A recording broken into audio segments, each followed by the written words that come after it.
欢迎收听今天5月26号的迦南之声，我是世谦牧师，大家平安。我们今天要一起来分享以赛亚书47章1到15节。以赛亚书47章1到15节，在这段经文当中呢，我们要来回到一个主题，就是从40章开始一直到48章，说到耶和华是拯救的这个主题。而这个主题呢，也是以赛亚他名字原来的意思。耶和华是拯救，上帝是拯救，他兴起他的仆人，为要让他的子民转向他，经历上帝的拯救，是全人生命的拯救，是跨越时空的拯救。在今天这个耶和华所使用的器皿，所使用的仆人巴比伦，他原来是上帝要来管教以色列人的工具，不过他被兴起之后，却自高自大，自以为意，自己认为自己就是上帝。他虽然能够管教耶和华的子民，但他却没有善待他们。在今天的经文当中说到，你对他们毫无仁慈，对老年人也残酷无情。上帝透过巴比伦这个器皿来管教他的子民，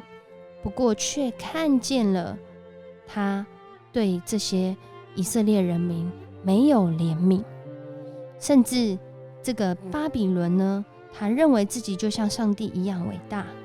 他如何都没有人可以看见他的恶行，他用自己的聪明才智来走入歧途。在今天的经文当中就说，他认为没有人比得上他，但是上帝却说，祸患就要降到你的身上，法术救不了你，灾难就要临到你的头上，你不能用咒语消灾，你所意想不到的毁灭将突然临到。在这段经文当中，我们看见一个自高自大的人，通常他就是靠自己的方式，用自己的想象，用自己惯用的方式来为自己解除各样的灾祸。可是他却忘记，在这背后其实还有一位掌管万事的上帝。巴比伦自高自大，自得意满，骄傲，认为全世界他是最厉害的。不过上帝却在这里说，那你就继续使用你的咒语吧，继续找这些星象术士来拯救你吧，他们都要为自己找出路，救不了你，而你的出路又在哪里呢？透过这段的经文，其实不只是写给这个将来巴比伦要经历的事情，更是在当时就写给这些以色列人。当他们读了这段经文，读了这段以赛亚预告先知预言的话，其实是要提醒他们要回转向上帝。透过巴比伦的经历，以色列神圣的上帝在未来就要释放他们，他们是要得救的人，因为这位上帝他是上主，是万军的统帅，他才是真正掌管历史的主，是真正掌管台湾历史的主，掌管以色列历史的主，掌管全地历史的主。我们不需要骄傲自大，即使我们在顺境当中，在逆境当中呢，我们也不要太过悲伤，因为有一位上帝，他释放了我们，他让我们的生命因为认识真理而得着自由。这个自由是我们已经拥有永恒的生命，因为我们相信这位赏赐永恒生命的主，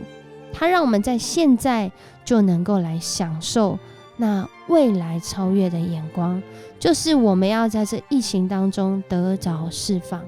我们要在这疫情当中经历自由，因为他是我们的统帅。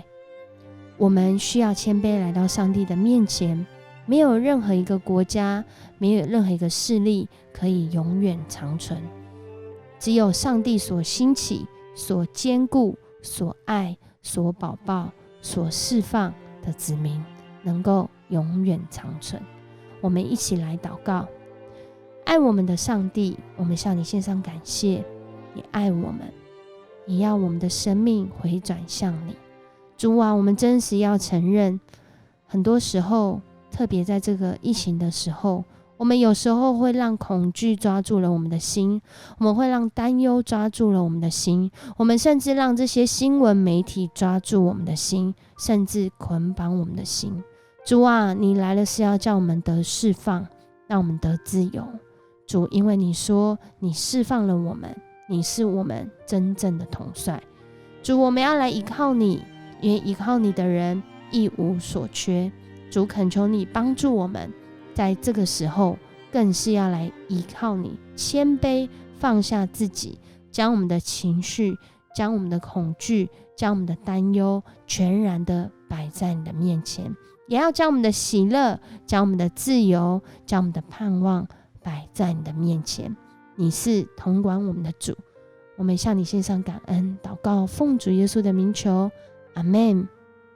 愿上帝赐福你，得着从上帝来的释放与自由。我是世谦牧师，如果你喜欢今天的迦南之声，请给我们5星好评，我们明天见。